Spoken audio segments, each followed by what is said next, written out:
Okay. And we're recording now, I believe. Okay. Good to go? Yep, let's go ahead and get started. All right, first of all, thank you very much. I know I already said that, but I appreciate you using your time to help FCCLA out. We're going to talk about a few things. It's going to feel like a lot of emails coming your way, but I'm want to try to have everything condensed here on this PowerPoint for you. I will be sending this PowerPoint to you later tonight, sometime this weekend, so that you can review it again if you have any questions about that. I can also send the webinar that we're doing right now as well. So the first slide is just going to be your go-to slide for any links that you might need. I've got the other places as well, but if you're like, oh my gosh, where was that link for that thing? Right here. So helpful things for you. You're going to be evaluating several different events, and I have all of the events in this link under event guidelines. They're just in a Google Doc and all 28, however many STAR events that we have. Depending on the day that you're evaluating, you might, in my first group that's evaluating Wednesday, in their first time frame, they're evaluating 10 different events. So as I send out your schedule to you, keep in mind that we are evaluating by school instead of by event. So if you've ever evaluated for us before, you know, you might have evaluated the Teach and Train event and you saw all the competitors in Teach and Train, but that's not the case this year. We're trying to make this easy for schools so that they can have their students all together on one day. So reading these event guidelines are really, really going to be helpful for you as far as making sure that you have all the information that you need. And if you can look at that ahead of time, that would be great. In order to evaluate events and to fill out rubrics, you're going to be on, you're going to log on to Judge Pro. So the login is right there for you. And in the email that I send you later, we'll have specifics on your username and your password and that kind of thing and how to get in there. And I'll show you what that screen looks like. I'm going to log into one of the evaluators in a few minutes and I'll show you what that all looks like for you. And then our contact information. So I'm Renee and Allison is with me, and I'll be the one that you want to contact about questions about STAR events and those kind of things. If I'm not available, then you'll go next to Allison. Okay. Just the basics. So as a refresher about evaluating, we will have students, you know, from 5th grade to seniors in high school. We want to make this a positive experience for them.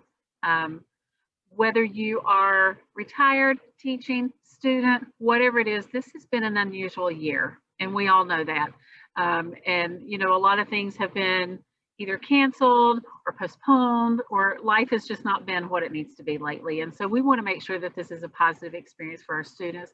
They've gone above and beyond and have gone out on a limb to do this, and they're learning how to do this virtually as well. So keep that in mind for these students. As we're using rubrics, no matter what event you judge, we are going to be using rubrics that award the same, either gold, silver, or bronze medals based on the numerical score and that kind of thing. And we'll talk a little bit about more rubrics and how that might work in just a few minutes. It is very important that you include comments as you are scoring. Our students need to know what they did well. They also need to know what are some things they can improve on if they're going to take this to nationals, if it's just really a learning experience for them, you know, as a 6th grader that's just trying this out for the first time, what can they do and what can they do better? So please try to include some comments. As you are presenting, or as students are presenting and as they finish, we want to make sure that you ask some questions. Let's break this down just a little bit. You will be in a breakout room. There will be 3 evaluators and a room consultant. And the 4 of you will be in there together. And it may be that the 4 of you want to kind of talk about who's going to ask what questions as we're going through presentations. But if we can make sure we're asking some questions as we go through, do that as well. And on the rubric, we're really asking you to consider, to think hard about giving a 0. Unless they're totally missing, it's totally, you can't find it anywhere. Try to give that student the benefit of the doubt, and let's try to help them promote the learning that they're going to get from this experience. Okay. Renee, if I can just comment, sometimes there might be something that you see on the board and it's not fully developed, but then later they do a further explanation in their speech. So you need to kind of compare and think about those things when awarding the total point value. Exactly. So yes, if you don't see it on the board, but you hear them talk about it, give them that benefit of the doubt when you score that. Okay. So our, general eligibility information, our students are enrolled in FACS classes. The students have looked through those event guidelines. You're going to be responsible for doing that as well. We have allowed them to register for their event, so they're okay to be in that. The specific requirements for the event, some events require a display board. Some events require a portfolio. All of the events require an oral presentation component. And so we wanted to do that part virtually live so that students can get that real experience versus pre-recording something and not having any feedback. So we feel like that's the best for our students. What I do want you to keep in mind, if you have worked with FCCLA in the past or know how we used to do things, we used to have a junior level, senior level, and occupational level, and we no longer do that. We have level 1, 2, and 3, and you can see the grade levels there. And just keep that in mind.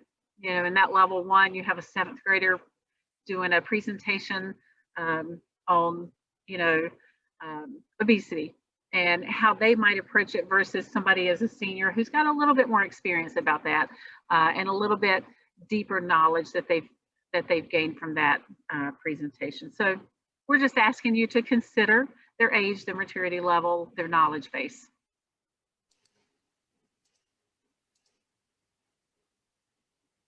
The rubric, so each evaluator will fill out a rubric for every competitor in the event that you are evaluating. Your room consultant will fill out a point summary form. And your thing that you need to know in that rubric, it's often in sections. So you might see a section about the planning process, which is very common to FCCLA, that 5-step process of identifying concerns, forming a plan, and those kind of things. You might see a section in your rubric about the portfolio or the display, definitely about the oral presentation. We are asking you not to penalize students if they're a minute or so late for their presentation because of a technical issue and that kind of thing. We know how this all works. My last Zoom meeting, my internet became unstable and I almost lost it. So, so just keep that in mind. Also, some of our events have a technical skill. For example, fashion construction. We're looking at what types of seams they did and that kind of thing. Well, for you, evaluating that virtually is going to look totally different than if you were able to touch that garment and feel that garment. So be considerate of what limitations that you see there. You're going to have to go based on what you can see. And if students are taking pictures, we know that pictures can hide a lot of things, and we don't want to make any assumptions, negative assumptions based on what a picture shows. Okay, so a comparison for the rubric, and in a few minutes we'll switch over and share the screen, but the one on the left is what you would see paper and pencil, where you would circle your numbers and make some comments and that kind of thing. The rubric on the right is what you'll see in Judge Pro when you log in. The cool thing about this, it lists everything in your rubric. You just simply scroll over to the right of the screen, click a number in, scroll to the bottom, add comments, and click Save the Evaluation. So it's pretty simple, pretty easy. And I'll show you a little bit more detail about where to find their documents that they've uploaded and that kind of thing. All right, so ASAP, what you're going to do as soon as possible, once you get an email from me, review the schedule. And on that schedule, it will have what events you will be evaluating, the level they are, level 1, 2, or 3, how long the event is. So I will have a schedule. For example, I'm looking at Focus on Children right now, and I have timed that event for 20 minutes. I also will have a little space to show you how long their oral presentation is. That way you as a group can say, oh, Focus on Children, they have 11 minutes to present, ask questions. but I have 20 minutes then. So the evaluators and I have some time built in. So we're going to ask you and ask that room consultant to honor that time of the 11 minutes. If that's what the presentation time is, that 11 minutes, we have that. Then we're going to let that student exit the breakout room. And then you guys will have some time to finalize your decisions on your rubric. Once again, I'm going to ask you to review the event guidelines. So you're going to see this link pop up a lot of different places, and then text me if you have a conflict. So at least one day before, I'm going to make sure you have either a Zoom or a Google Meet invitation in your email. If it's a Zoom invitation, it's coming from me. It'll also be with your chart of who you're evaluating for the day. It will have your username, your password, all of those kind of things. If it's a Google Meet, I'll have that information for you that it is a Google Meet, but you will see the invitation come from the teacher of the school. For example, our first school on Wednesday can only use Google Meet. So I got in contact with that teacher today. She's going to send out the link to her evaluators. Dawn, you're one of those evaluators, so you'll get an email from Lisa Myers versus myself, and she'll have that invitation for you. And I just want to clarify that schools that are Google schools sometimes can't communicate with other Google programs or have Zoom blocked, and that's why we have that issue. So we don't have many schools doing that, but we do have a few. And once again, here is the link to the event guidelines. I'm thinking I want you to look over those just a little bit. So it will truly help you as we're getting in there. And I'm trying to give you, in your schedule for the day, I'm trying to give you timing options so that you don't have to look those up, you know, whenever a competitor starts. You can look down there and say, oh, I've got 10 minutes to go and that kind of thing. Once again, text me if you can't make it, okay? All right, so then on the day of, you're going to log in. We are asking you to try to log in 30 minutes before that first competitor. So if the first competitor comes in at 1 p.m., we'd really like you to start logging on about 12:30. That way, if you have any technical issues, glitches, whatever, you also can meet your fellow evaluators, your room consultant, and just get everything situated. So you'll do that. Then you will also log into Judge Pro. Actually, Allison, do you want to just click on that and I'll walk you through it, and we'll do it that way so we don't have to unshare and share.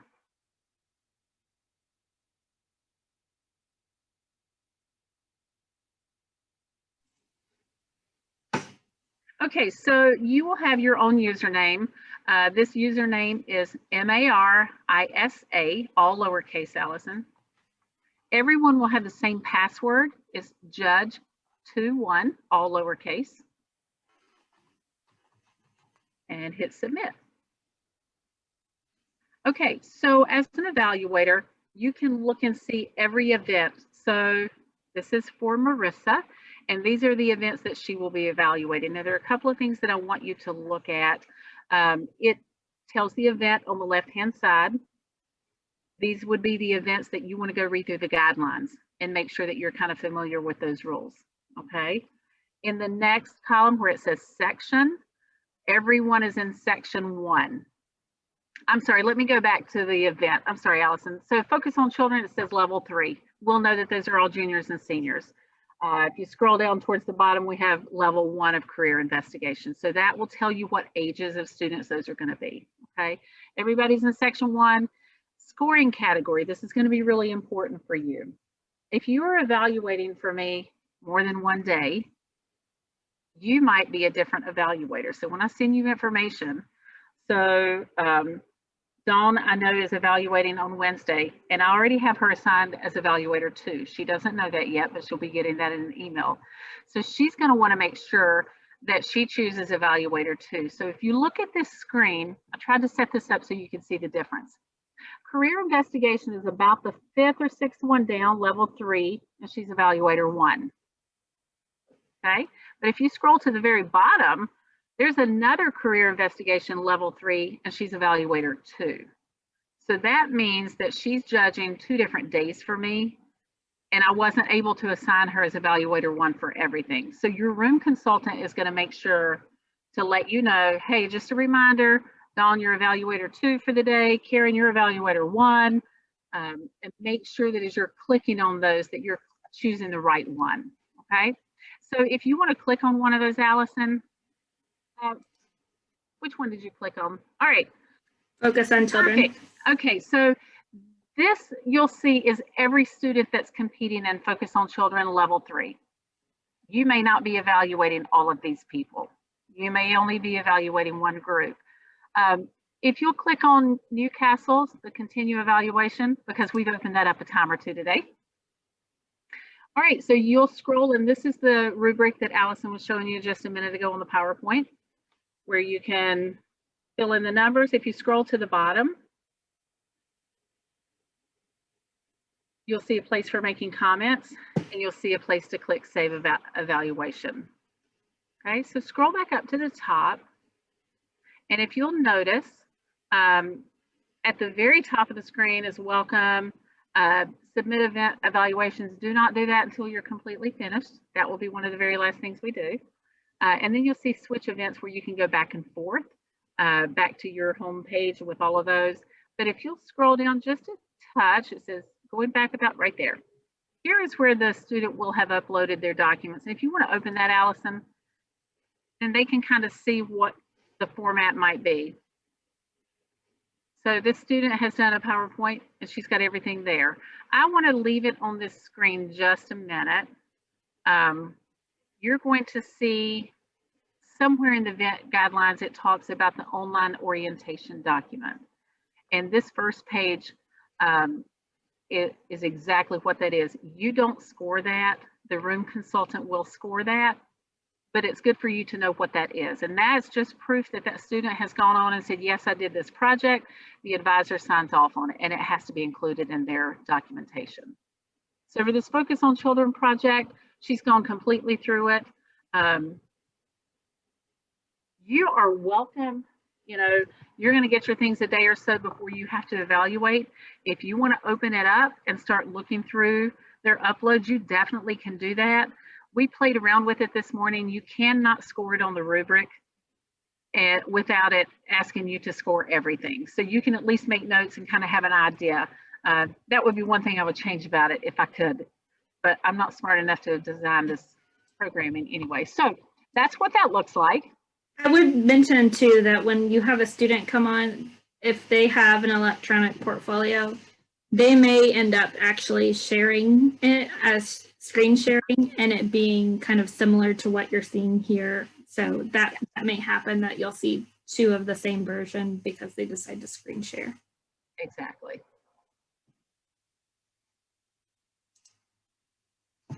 So that is the basics on the rubric. Does anybody have any questions about that? Okay, so we talked about your username and password. I'll send you all of that.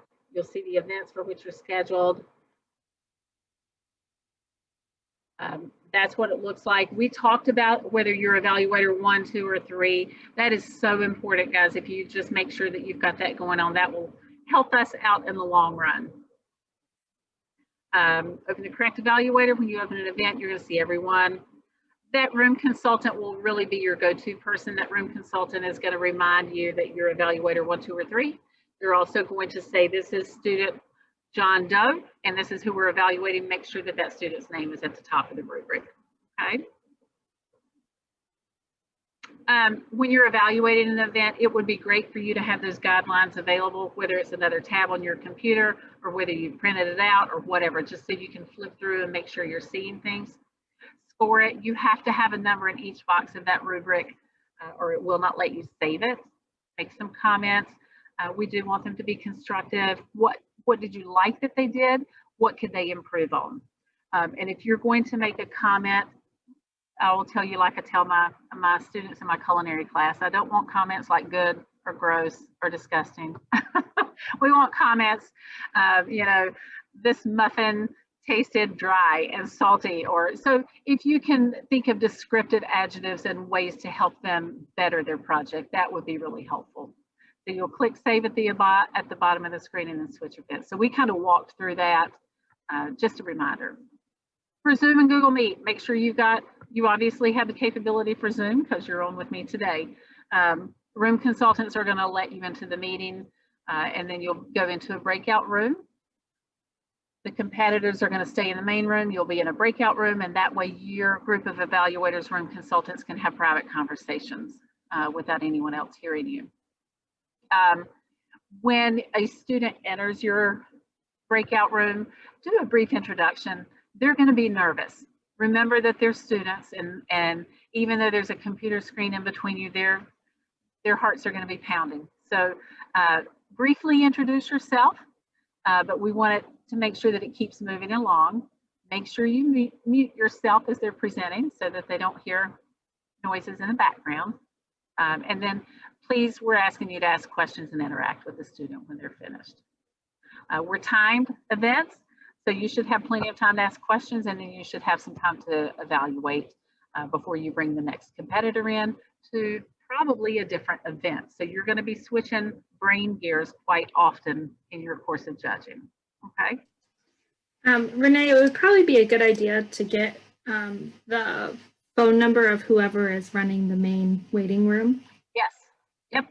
So that you can We'll text have all when of you're that. ready for your next person. Yeah. Yes. Room consultants, and that's none of you, but in case that room consultant has to bug out for a little bit, you might be asked to step in. They'll be signing in to Judge Pro as well. They will be scoring the point summary form. And I have some specifics for them about how they should answer certain questions. Okay. And then that's what I have. And if you need things, you need to let me know. I will be sending out emails with specifics. It will be helpful to have cell phone numbers and that kind of thing. And we'll have those from the advisors and making sure that we can let them know, hey, you can join the Zoom meeting now and be ready to go. Kind of questions or comments or things like that.